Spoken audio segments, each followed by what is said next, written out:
नमस्कार दोस्तों, welcome to my YouTube channel India Post GTS promotion. आज हम डीओपी सर्विस एंड प्रोडक्ट के और एक लेक्चर के बारे में जानने वाले हैं, जो है रिलेटेड रेमिटेंस के बारे में। यानी कि जो पैसे भेजे जाते हैं डिपार्टमेंट से, पोस्ट ऑफिस से, उसके बारे में हम जानेंगे, जिसमें आता है मनी ऑर्डर्स।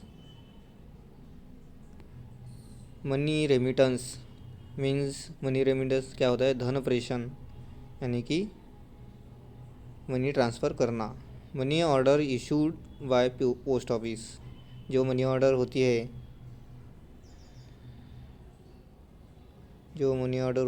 वो क्या करते हैं? पोस्ट ऑफिस से इशू करते हैं। Money order issued by PO post office, जिसमें क्या होता है? टू टर्म्स होती है, पेई होता है और रेमिटर्स होता है। जो पेई रहता है, पेई क्या होता है? Name in money order person to whom the money is to be paid. जो मनी ऑर्डर में नाम रहता है, जिसके नाम पे आप मनी ऑर्डर बुक करते हैं, यानी कि जिस व्यक्ति को पैसे का भुगतान किया जाना है, उसको क्या कहेंगे? पेई कहेंगे। रेमिटर्स किसको कहेंगे? Person who send money order, जो मनी ऑर्डर भेजता है, उस व्यक्ति को क्या कहेंगे? रेमिटर्स कहेंगे। एग्ज़ाम में पूछा गया था पेई के बारे में। बहुत जन ने पेई यानी कि पे करने वाला ऐसा हो जाता है, वो गलत है। पेई यानी पैसे रिसीव करने वाला और रेमिटर्स यानी पैसे सेंड करने वाला। सबसे इम्पोर्टेंट ध्यान में रखना है, पेई यानी पैसे रिसीव करने वाला और रेमिटर्स यानी कि पैसे सेंड करने वाला। जो मनी ऑर्डर की लिमिट होती है 5000 की होती है फॉर सिंगल एमओ। उसके साथ में क्या क्या होता है? ई फॉर्म भरना पड़ता है आपको, मनी ऑर्डर का फॉर्म भरना पड़ता है, अमाउंट देनी पड़ती है, अमाउंट पर कमीशन देना पड़ता है। कमीशन कितना % रहता है? 5% रहता है कमीशन मनी ऑर्डर पे। इन कैश और चेक सर्विस, कैश में और चेक सर्विस में भी आप मनी ऑर्डर पे कर सकते हैं, यानी कि रिमिट कर सकते हैं। और मनी ऑर्डर फॉर्म आपको मिलेगा 25 पैसे का, 25 पैसे का आपको मनी ऑर्डर फॉर्म मिलेगा। आगे हम देखते हैं मनी ऑर्डर्स की टाइप्स। मनी ऑर्डर की टाइप्स कौन कौन से हैं? EMO, electronic money order, foreign money order, service money order, EMO, instant money order, PPMO, value payable money order and IFSMO. जो ईएमओ होता है, क्या होता है? इलेक्ट्रॉनिक मनी ऑर्डर, जो web based rapid money transfer service है। Online service है web based rapid money, यानी कि फास्टली मनी ट्रांसफ़र करने की सर्विस ईएमओ है। डिस्ट्रीब्यूट विद इन 24 आवर, जो कि 24 आवर में पे की जाती है। Minimum 1 rupees, maximum 5000 rupees.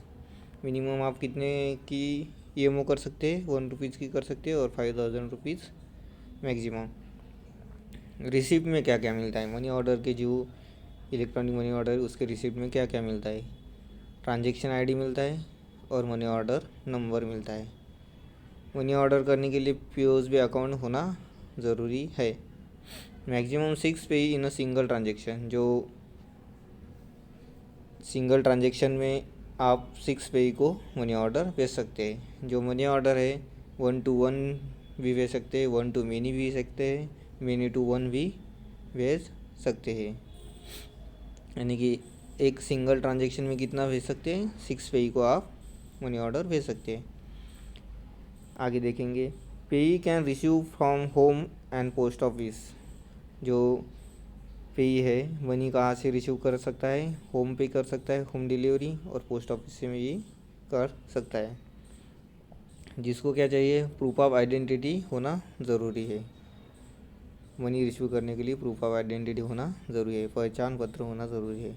Send message free, आपको मनी ऑर्डर के साथ कोई मैसेज भेजना है तो उसको फ्री में भेजा जा सकता है। आपने मनी ऑर्डर फॉर्म देखा होगा, उसके जो पिछले वाले पन्ना होता है उसके ऊपर मैसेज कोड लिखा होता है, गॉड को गिफ्ट होना, यानी कि गॉड को जेल में भेजना है, हैप्पी, ऐसे मैसेज उस पर लिखे हुए होते हैं। वो जो मैसेज रहते हैं वो फ्री रहते हैं। Can be cancel before delivery, जो मनी ऑर्डर है कैंसिल कर सकते हैं बट डिलीवरी नहीं होनी चाहिए। रजिस्टर्ड इंडिया पोस्ट अकाउंट भी मस्ट, जो इंडिया पोस्ट का अकाउंट है वो होना ज़रूरी है। 18 डिजिट जो मनी ऑर्डर होती है कितनी डिजिट की होती है, 18 डिजिट की मनी ऑर्डर होती है, जिसमें 6 ईएमओ ऑफिस कोड होता है, 6 नंबर जो होता है 6 डिजिट का ईएमओ ऑफिस कोड होता है। उसके बाद डेट होती है, उसके बाद डेट होती है, उसके बाद सीरियल नंबर होता है। इम्पोर्टेंट पॉइंट जो है ईएमओ में ध्यान में रखने का है, minimum maximum, minimum 1 rupees, maximum 5000 rupees, और 18 डिजिट में 18 डिजिट मनी ऑर्डर, इतना ही पूछा जाता है। आगे हम देखेंगे सर्विस एमओ। जो सर्विस एमओ है, amount remitted by postal department, जो पोस्टल डिपार्टमेंट ने अमाउंट रेमिट की है, किसको की है, एम्प्लॉय को की है और एनी मेंबर को की है। जो पोस्टल डिपार्टमेंट से अमाउंट रेमिट की जाती है तो उसको सर्विस एमओ कहा जाता है। इसमें ध्यान रखने का कुछ काम नहीं है। VPMO, value payable MO, special MO form मिलता है इसके लिए। Prepared and sign by sender of a VP article, जो सेंडर रहता है वीपी आर्टिकल का उसके द्वारा साइन की जाती है, जो वीपी आर्टिकल के लिए होती है। अमाउंट कलेक्टेड फ्रॉम एड्रेसी, जो अमाउंट कलेक्ट की जाती है अमाउंट एड्रेसी से, वीपी आर्टिकल जब पेड करते हैं तब अमाउंट जब पेड कलेक्ट की जाती है तो remit to the sender through the VPMO, जो वीपीएमओ है उसके थ्रू आप सेंडर को रेमिट कर सकते हैं, इसलिए वीपीएमओ का यूज़ होता है। आगे फॉरेन एमओ, जो फॉरेन एमओ है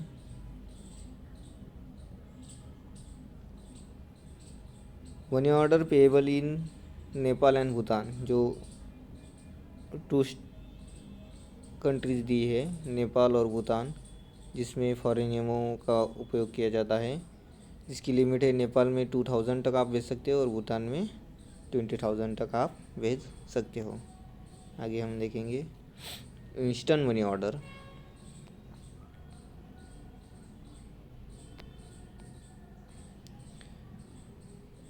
आईएमओ इंस्टेंट मनी ऑर्डर, जो कि इंस्टेंट ट्रांसफ़र सर्विस है, इंस्टेंट ऑनलाइन ट्रांसफ़र सर्विस है। Remitter fill up to remit payment one form, TRP1, जो टू रेमिट पेमेंट या TRP1 फॉर्म रेमिट के द्वारा फिल किया जाता है, यानी कि सेंडर द्वारा। और रिसिप्ट में क्या क्या मिलता है, 16 डिजिट आईएमओ नंबर मिलता है इन सील्ड कंडीशन। जो इलेक्ट्रॉनिक मनी ऑर्डर होता है वो 18 डिजिट का होता है और आईएमओ कितने डिजिट का होता है, 16 डिजिट का होता है।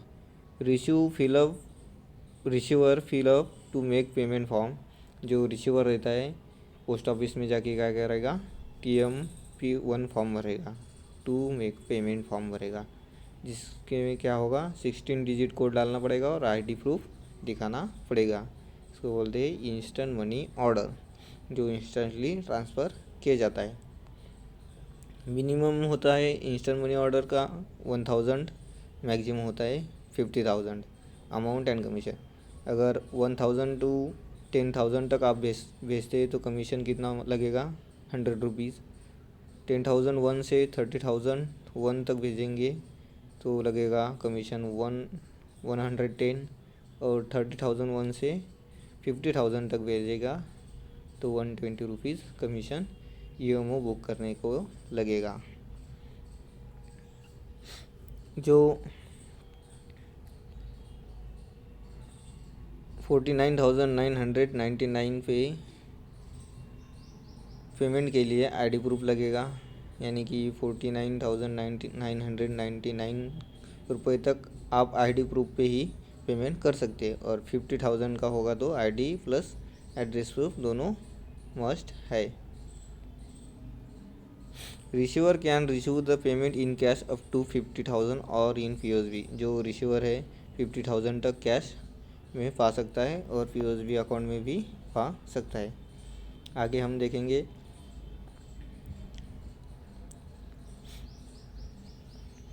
IFSMO international financial system develop by UPU. जो IFSMO है international financial system develop by UPU यानी कि यूनिवर्सल पोस्टल यूनियन के तहत डेवलप किया गया है। Operation with La Poste group in France and UAE. जो IFSMO का ऑपरेशन है किसके साथ है? ला पोस्टे ग्रुप फ्रांस और यूएई के साथ जुड़ा हुआ है, यानी कि इसमें जो दोनों देश में गठबंधन है। India Post own service paid to the EMO. जो IFSMO है वो इंडिया पोस्ट की ओन सर्विस है जिसको ईएमओ के माध्यम से पेड किया जाता है। आपको पूछा जाएगा इंडिया पोस्ट ऑफिस की ओन मनी ऑर्डर सर्विस कौन सी है, तो IFSMO है और उसको किसके द्वारा पेड किया जाएगा? ईएमओ इलेक्ट्रॉनिक मनी ऑर्डर के द्वारा पे किया जाएगा। पे receive money in Indian rupees. जो पे होते IFSMO का इंडियन रुपीज़ में पैसे पा सकते हैं। Remittance up to 50,000 in cash. जो रेमिटेंस होती है 50,000 तक होती है। अबव 50,000 यानी कि 2500 USD डॉलर बाय चेक। जो USD में पेमेंट रहता है डॉलर में वो चेक में किया जाता है। अब वो 50,000 के ऊपर 50,000 2500 USD यानी कि 186,000। 30 ट्रांजेक्शन पर ईयर। जो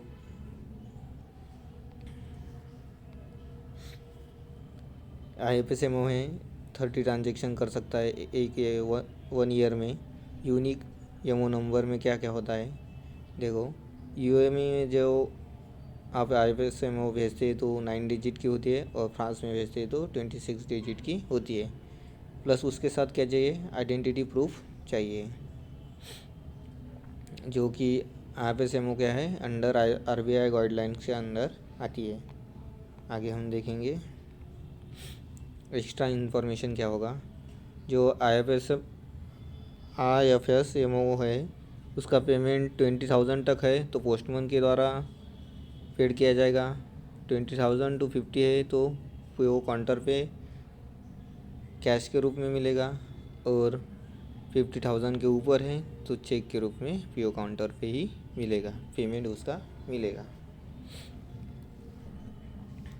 टाइप्स ऑफ IFSMO। जो IFSMO है उसके टाइप्स कौन से है? IFS urgent MO and IFS normal MO. जो IFS अर्जेंट एमओ है paid in all IFS money order office respectively of address of a पेई।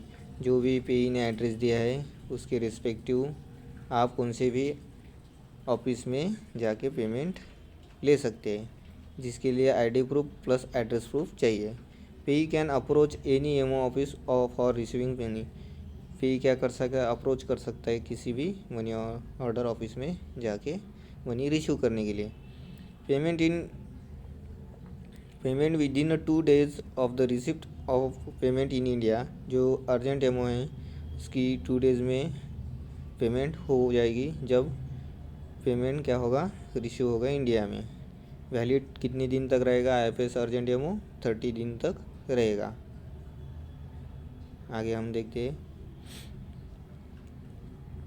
IFSMO एज नॉर्मल यानी कि नॉर्मल IFSMO। जो money order will be receive in the pertaining PO to pay address. जो payee ने addressee, पेई ने यानी कि एड्रेसी ने, पेई और एड्रेसी एक ही है, पेई ने और एड्रेसी ने जो भी पता दिया है उस पते पर उसको मनी ऑर्डर मिलेगी। Payment within made within 5 days, जो 5 डेज़ में पेमेंट आपको मिलेगा। वैलिडिटी अप टू 45 डेज़, जो वैलिडिटी होती है पेमेंट के लिए नॉर्मल मनी ऑर्डर के लिए 45 डेज़ होती है। पोस्टे रिस्टांटे फैसिलिटी अवेलेबल, जो पोस्टे रिस्टांटे फैसिलिटी हमने पीछे लेक्चर में देखा था, जो कि स्ट्रेंजर के लिए होते हैं और टूरिस्ट के लिए भी होते हैं, जो पोस्टे रिस्टांटे फैसिलिटी का use IFS-CMO as a normal में कर सकते हैं, जो कि रिमिट की जाती है पोस्ट मास्टर के नाम पे रिमिट की जाती है। यानी कि जब तक वो एड्रेस ही आता नहीं है तब तक वो पोस्ट ऑफिस में मनी ऑर्डर रखी जाएगी, इसीलिए उसे पोस्टेज स्टैंड फैसिलिटी का अवेलेबिलिटी दिया है। जो आगे हम देखते हैं, cancel request by country of origin if MO not paid to addressee. जो कैंसल रिक्वेस्ट होती है, रिक्वेस्ट की जाती है कंट्री ऑफ ओरिजिन, तो कैंसिल हो सकती है, लेकिन if money order not paid to addressee को मनी ऑर्डर नहीं दी है तो country of payment response with in 5 days, जो पेमेंट वाली कंट्री है वो 5 डेज में रिस्पॉन्स करेगी। आगे हम देखते हैं, IFS रिटर्न, जब मनी ऑर्डर रिटर्न करना है किस केस में कर सकते हैं। पे डिकीज हो गया, पे का निधन हो गया तो एड्रेस रॉन्ग हो गया तो रिटर्न कर सकते। पे ने रिफ्यूज़ किया है तो रिटर्न कर सकते। अगर लिमिट में नहीं है, IFS-CMO लिमिट में नहीं है, जिसकी लिमिट बताई गई है उस लिमिट में नहीं है तो रिटर्न कर दिया जाएगा। लिमिट क्या होगी, $2500 USD। Address to pin code as not as EMO delivery office, अगर एड्रेस जो मनी ऑर्डर एड्रेस की गई है पिन कोड को जो कि EMO डिलीवरी ऑफिस नहीं है, उस केस में IFS रिटर्न की जाएगी। आगे हमारा western Union money transfer service, जो इंडिया पोस्ट और western money union financial service के द्वारा स्टार्ट किया गया है। USA western union financial service. Foreign inward remittance service, इसको फॉरेन इनवर्ड यानी कि बाहर से भारत में इंडिया में पैसे भेज सकते हैं लोग, फॉरेन इनवर्ड रेमिटेंस सर्विस है, जो कि RBI गाइडलाइन को फॉलो करती है। अब ये भी जो इसके रिगार्डिंग अमेंडमेंट जिसमें वो डिसकंटिन्यू की गई है, डिसकंटिन्यू फ्रॉम 31 जनवरी 2024 में वो western Union money transfer service अब डिसकंटिन्यू कर दिया गया है। लेकिन एग्ज़ाम में इसके बारे में क्वेश्चंस आएंगे, इसीलिए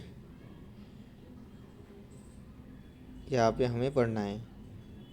जो Western Union money transfer service किसके लिए अवेलेबल थी, NRI फैमिली इन इंडिया, जो NRI फैमिली होती है उसके लिए, टूरिस्ट के लिए और फॉरेन स्टूडेंट के लिए जो इंडिया में पढ़ने को आते हैं उनके लिए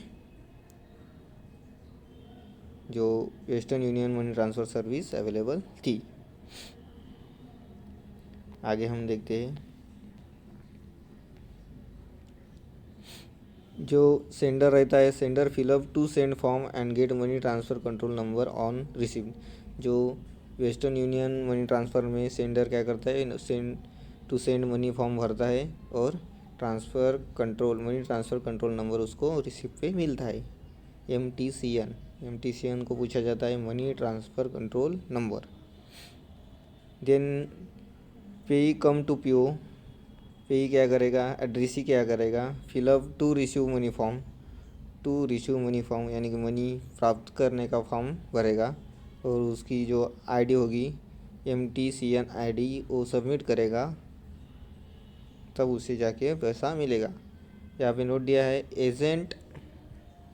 एजेंट मैसेंजर नॉट अलाउड, जो एजेंट होंगे मैसेंजर होंगे उसको अलाउड नहीं किया जाएगा।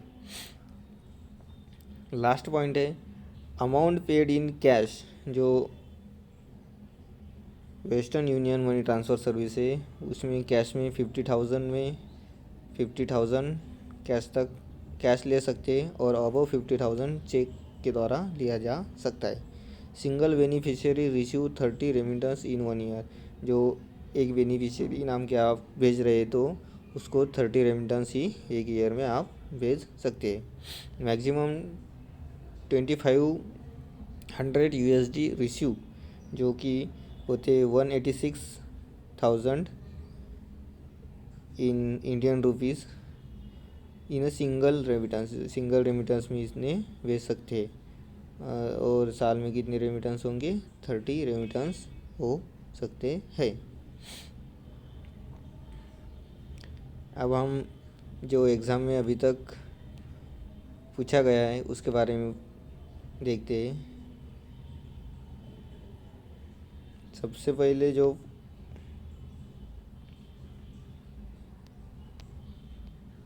पूछा गया है पेई और रेमिटेंस दोनों चीज़ के बारे में पूछा गया है। पेई यानी कि पैसे प्राप्त करने वाला, रेमिटर्स यानी पैसे सेंड करने वाला, इसको ध्यान में रखना है। उसके बाद लिमिट पूछी गई है EMO की 5,000 सिंगल EMO के लिए। आगे हम देखते हैं।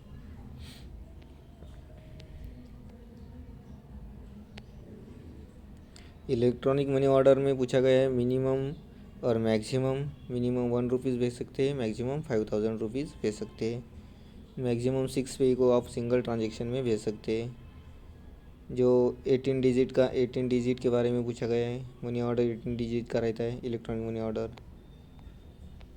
VPMO किस लिए रहता है ये भी पूछा गया है। VP आर्टिकल के लिए रहता है, जिसको VP आर्टिकल का पेमेंट सेंडर को VPMO के थ्रू पेड किया जाता है।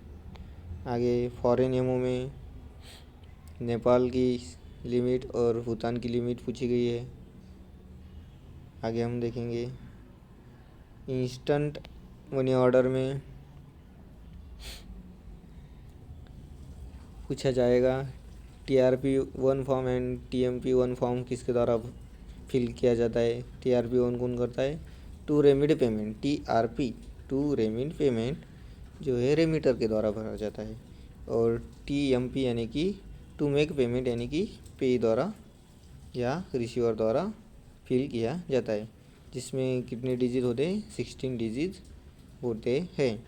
कमीशन के बारे में जो इंस्टेंट मनी ऑर्डर है इसके कमीशन के बारे में पूछते हैं। आगे हम देखते हैं जो IFSMO है इंटरनेशनल फाइनेंशियल सिस्टम, जिसका किसके साथ है जुड़ा हुआ है? Operation with La Poste group France यानी ये भी पूछा जा सकता है, जिसमें 9 डिजिट जो है UAE के लिए है और 26 डिजिट फ्रांस के लिए है। सॉरी,